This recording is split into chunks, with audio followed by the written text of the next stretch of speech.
Hey guys, Miss Sarah here, back with Steam Time. Today our activity was inspired by the holiday we had last week called Earth Day. I hope you guys found a fun way to celebrate. We went out for a hike. It was a beautiful day. So my son and I, my 6-year-old, we decided to try our hand at composting. So we tried a little composting experiment. I hope you guys can try it too. Take it as far as you want. If you want to take it beyond and go big with your compost, that's great. We're going to do that eventually. Right now, we wanted to try small and see what it looked like. So today, this video is to tell you about composting, just a very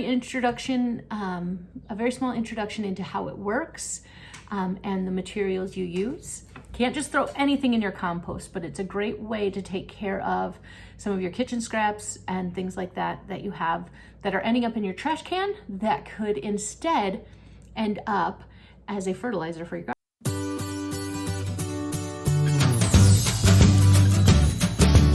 All right, as you can see, I've got some materials here.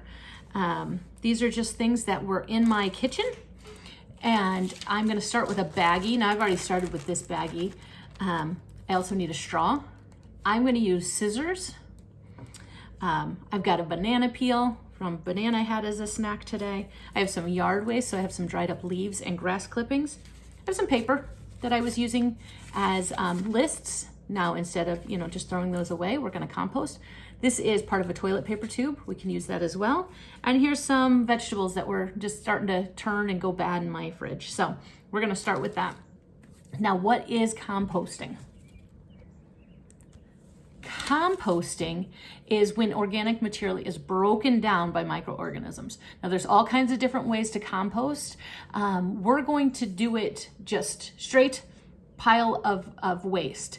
Now, you can compost with worms, which is pretty cool as well. So they use red worms, and the worms will break it down faster and it'll be ready for you.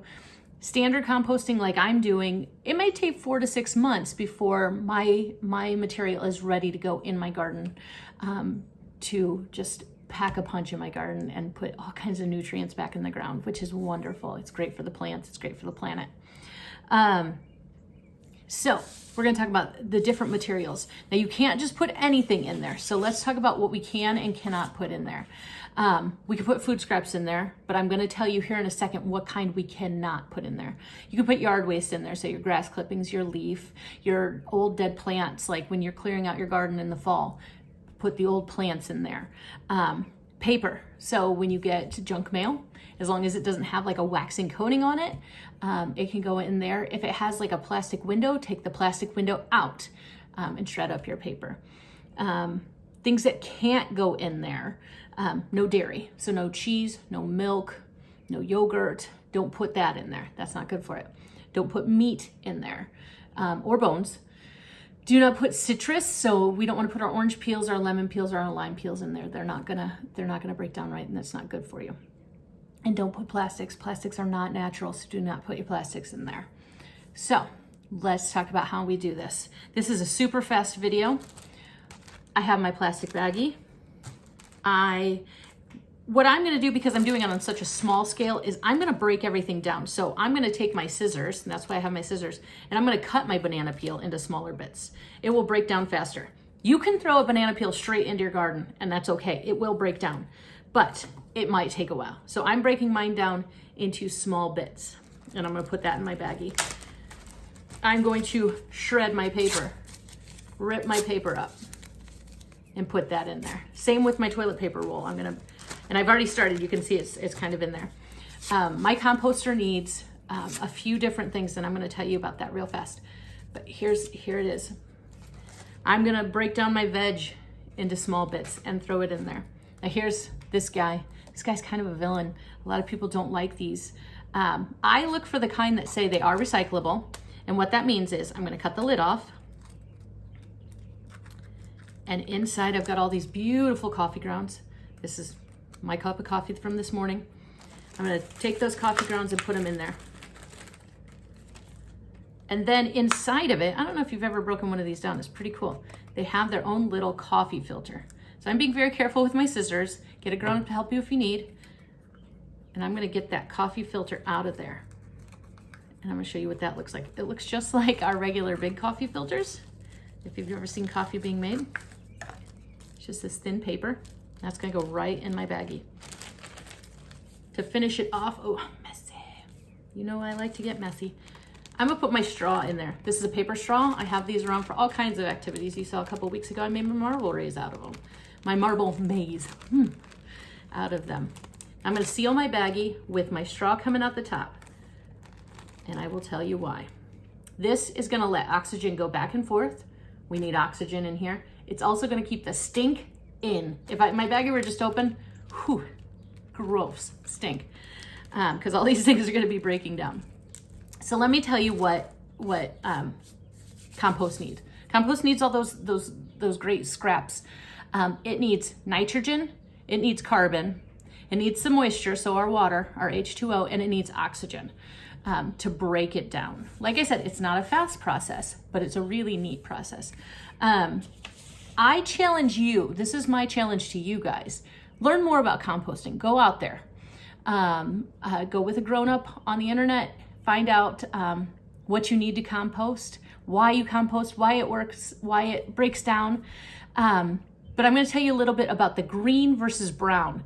Because you're going to see a lot of that out there. And it's not necessarily what color your materials are. Yes, my broccoli's green, and it happens to be in the green category. The green means those are my nitrogen-rich materials. So that's my fruit and veggie scraps, that's my grass clippings, that's my eggshells, that's my coffee grounds. My brown, that's my carbon-rich materials. And that's my straw or hay, that's my sawdust, cardboard. If you have little rodents at home, like hamsters or guinea pigs, it's their bedding. And I will tell you what, their waste in there also works as a good fertilizer in your compost. On the subject of waste, don't use cat or dog waste. And I think you guys know what I mean by waste. It does not break down right. If you have goats and pigs at home, that's different, and you're doing this on a big scale.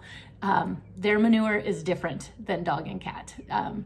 So you can go out there and learn more about that if you really want to.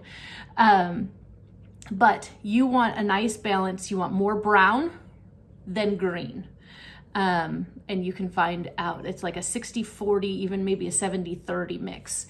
And those are percentages of what goes on out there. So like I said, we need our nitrogen rich things, which are my green materials, our carbon, which is our brown materials, and you want more of those. You need moisture, you need liquid, and you need oxygen. So you need air getting to this. So I'm gonna tell you what we did at our house. So last Wednesday was Earth Day, and we decided to do this little experiment. I found it, I came across it when we were looking for things to do for Earth Day. And then we took it a step further because I was wondering how light affected it. So these are the ones we put up last week. Don't be expecting dirt yet. Remember, it takes quite a while to break down. But we decided to put one in our window. So I put my son up there. And I just taped this to my back door. I have a big glass back door. There's my straw coming out. This is just a reusable straw. Now, I won't be reusing that to drink out of anymore, but that will get repurposed into something else when my experiment's over. So I taped that to my window.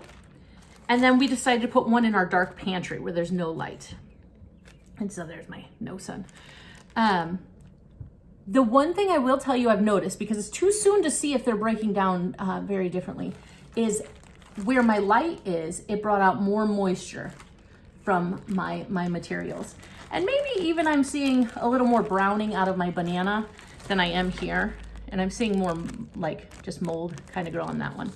So come up with your own experiment. That's what my son and I decided to do, just to kind of experiment and see what was different, what works best. And that was our experiment. You guys do your experiment, and I want to hear about it. Send me a message through Facebook. Let me know how you're doing it, and what you're wanting to learn from this. Are you doing it on a small scale? Are you doing it big? Now you can do it in a variety of different ways. You can buy a commercially ready, something from the store, a compost bin. You can make something. Sometimes there's just piles of waste, and that's okay too. It just isn't as contained. But if your yard is huge and you can just put a pile of your waste there to start breaking down, and you just turn it from time to time, that's great. Even with these, like I'm moving them around. I want it moving around. You got to keep that turned over. So check out the different ways. It's pretty cool. You'll find so many different ways people are doing it out there, and why they're doing it. But it comes down to, it is really good for your plants. And another cool byproduct of compost is something called compost tea. So it's the liquid that comes out of it, and you can water your plants with it, and it's just, it's packed with nutrients for your plants, and that's pretty cool too. So that's about it from me. I want you guys to go try it. I want you to see what you can do. Come up with your own experiments. What is your composter gonna look like? Like I said, mine's just this baggie. And yes, I realize the plastic baggie is a waste. I will rinse it out when I'm done and take it to the proper recycling facility. But I want you guys to come up with your own ideas, your hypothesis. What do you think it's going to look like? How long is it going to take to break down? And what are you going to use? So that's about it from me. I can't wait to hear what you guys are doing. Tune in every week. We do a live steam on our Facebook for the Pendleton Library every Monday at 10 o'clock during this shelter-in-place order. So check us out there, and we also do a live story time. So again, I'm Miss Sarah. Thanks for joining me, and I will see you guys next time.